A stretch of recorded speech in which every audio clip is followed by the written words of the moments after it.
मंत्री इस्तीफा दो,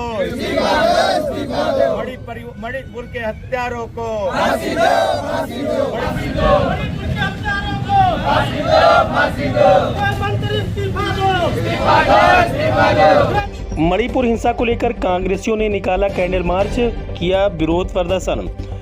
मणिपुर में हो रही हिंसा और मणिपुर में कुकी समुदाय की महिलाओं को निर्वस्त्र कर घुमाने का वीडियो वायरल होने के बाद केंद्र सरकार के विपक्षी पार्टियों के निशाने पर है। मणिपुर में हुई हिंसा, हत्या और यौन शोषण का विरोध कांग्रेस पार्टी ने कैंडल मार्च निकाल कर किया। श्रावस्ती में कांग्रेसी कार्यकर्ताओं नेताओं ने कैंडल मार्च निकाला, जहां हिंसा में जान गंवाने वाले मृतकों को श्रद्धांजलि अर्पित की और इसी के साथ मणिपुर के आरोपियों को फांसी पर चढ़ाने की मांग की। एकौना में कांग्रेस जिला अध्यक्ष नसीम चौधरी की अगुवाई में कैंडल मार्च निकाला गया, जहां लोगों ने नारा लगाया कि मणिपुर के आरोपियों को फांसी दो और उनका इनकाउंटर करो। वहीं भिनगा में श्रावस्ती विधानसभा से कांग्रेस के प्रत्याशी रहे हाजी मोहम्मद रमजान व अन्य कार्यकर्ताओं ने कैंडल मार्च निकाला। इस अवसर पर नसीम चौधरी ने कहा कि प्रधानमंत्री नरेंद्र मोदी और गृह मंत्री अमित शाह की सरकार बेटियों की रक्षा करने में पूरी तरह विफल रही है। 2.5 महीने से ज़्यादा हो गया है मणिपुर में हिंसा हो रही थी, लेकिन प्रधानमंत्री ने अपनी चुप्पी नहीं तोड़ी और एक शब्द भी नहीं बोला। जब संसद का मानसून सत्र शुरू हुआ, जैसे ही मीडिया ने उनको घेरा, तब जाकर उन्होंने इसकी निंदा की है। 4 मई को बेटियों का रेप होता है और उनको नंगा घुमाया जाता है, उनका वीडियो बनाया जाता है, लेकिन पुलिस आरोपियों पर कोई कार्रवाई नहीं करती है। 74 दिन बाद जब इसका वीडियो वायरल होता है, तब जाकर प्रधानमंत्री एक बयान देते हैं। मोदी सरकार महिलाओं की सुरक्षा करने में फेल हो चुकी है।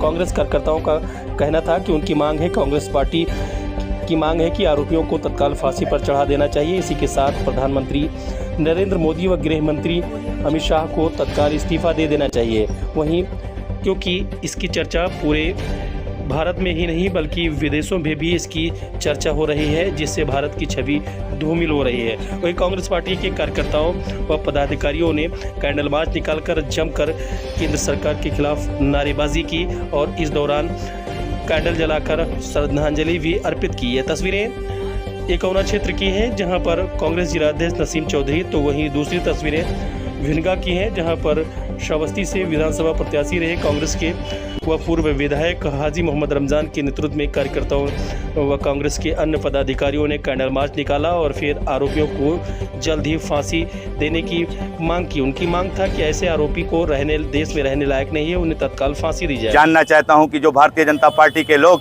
इस तरह का नारा देते हैं कि बेटी बचाओ बेटी पढ़ाओ, आज पूरे विश्व में हमारे हिंदुस्तान की बेटी के साथ इस तरह पूरे विश्व में चर्चा हो रहा है, जो बहुत ही शर्मनाक है। मैं अपने मुंह से बयान नहीं कर सकता हूं, क्योंकि वो मेरी ही भी बहन बेटी है। मैं आप अध्यक्ष जी, क्या घटना जिसका भारतीय जनता पार्टी के प्रधानमंत्री नारा देते हैं कि बेटी बचाओ बेटी पढ़ाओ, वहाँ की बेटियों के साथ नंगा नाच किया गया, उनके साथ लगातार सामूहिक बलात्कार किया गया, उनके परिवार को पुलिस के सामने जिंदा जला दिया गया, कि उसके साथ गैंग रेप किया गया है और गैंग रेप करने के बाद उसके परिवार भाई, उसके माँ बाप को पुलिस के सामने जिंदा जला दिया गया है, गोली से भून दिया गया है। वहाँ के तमाम लोग, करीब 140 लोगों को उनकी हत्या की गई है। इसलिए हम लोगों ने कैंडल मार्च निकालकर उनके लिए आत्मा शांति।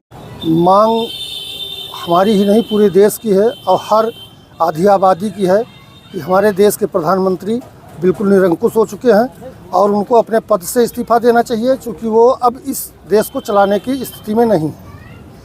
और जिस तरीके से 2 बच्चियों को बिना वस्त्र के पूरे गांव और शहर में घुमाया गया, वो बहुत ही दुखद घटना है। जबकि इसकी सूचना माननीय प्रधानमंत्री जी को आज के 1 महीना पहले ही वहाँ के मुख्यमंत्री ने अवगत कराया था, लेकिन इस बात को छिपाई गई, इंटरनेट वहाँ पे बंद कराया गया और जो 2 महीने बाद ये प्रकरण सामने आया, इससे बड़ा दुर्भाग्य इस देश का कुछ नहीं हो सकता कि हमारा प्रधानमंत्री अपने देश की जनता के साथ धोखा दे रहा है, अपने जनता से अपना विश्वास खो रहा है।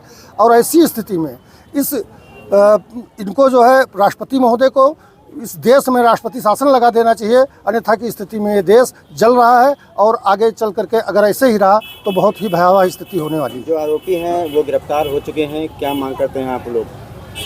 आरोपी गिरफ्तारी से अभी सबसे बड़ी चीज़ तो वहाँ का जो प्रशासन है, आरोपी तो गिरफ्तार हुए हैं, उनको दिखाया जा रहा है, केवल नाटक बनाया जा रहा है कि हमने गिरफ्तार कर लिया।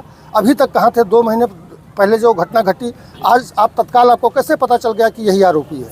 आज तो केवल आरोपी को दिखा करके लोगों के गुस्से को शांत करने की व्यवस्था की जा रही है।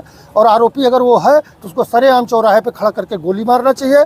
और ऐसे दुर्दांत अपराधी को कतई इस देश में रहने का कोई अधिकार नहीं है। देखा है कि उस लड़की के साथ गैंग रेप करके उसे नंगा घुमाया गया है। ये पूरे देश के नहीं, पूरे विश्व के लिए शर्मनाक है। और पूरे विश्व में मोदी का जो पोस्टर है उस पर लोग थू थू कर रहे हैं। पूरे विश्व में उनका चर्चा, और हमारे देश की बेटियों के साथ पूरे विश्व में जो इंसल्ट हुई है उसके लिए मैं, अगर थोड़ा सा भी शर्म अमित शाह को बची हो जो देश के गृह मंत्री हैं, तो मैं उनसे निवेदन उनसे कहना चाहता हूं कि थोड़ी भी शर्म अगर बची है तो आप तुरंत तत्कालीन इस्तीफा दे दें। क्योंकि 74 और 75 दिन के बाद जब मीडिया के द्वारा और वहाँ के सोशल मीडिया के द्वारा जब ये चर्चा होती है, सदन आज नहीं चला, कल भी सदन नहीं चला, तो मैं अगर कहता हूँ कि उनके अंदर थोड़ी सी भी अगर शर्म बची हुई है तो वो तुरंत इस्तीफा दे दें। यही सबसे बड़ी बात है। इस मामले में 4 आरोपियों को गिरफ्तार भी किया जा चुका है। गिरफ्तार करके लिखापोती करके उनको फिर से बाद में वही न्याय प्रक्रिया हो। भारतीय जनता पार्टी के यहाँ के मुख्यमंत्री कहते हैं कि तत्काल हम इनकाउंटर करते हैं। मैं वहाँ की सरकार और देश के प्रधानमंत्री से निवेदन करूंगा उनको तत्काल उनका इनकाउंटर किया जाए। जब आप जानते हैं कि वो दोषी है तो हत्या मतलब उनको गिरफ्तार करके उससे कोई मतलब नहीं है, सीधा का सीधा उनका इनकाउंटर पुलिस द्वारा किया जाए। रहने के लिए हमारे YouTube चैनल को सब्सक्राइब करें और बेल आइकन को दबाएं। और आप ये वीडियो अगर Facebook पर देख रहे हैं तो लाइक जरूर करें और ज्यादा से ज्यादा शेयर करें।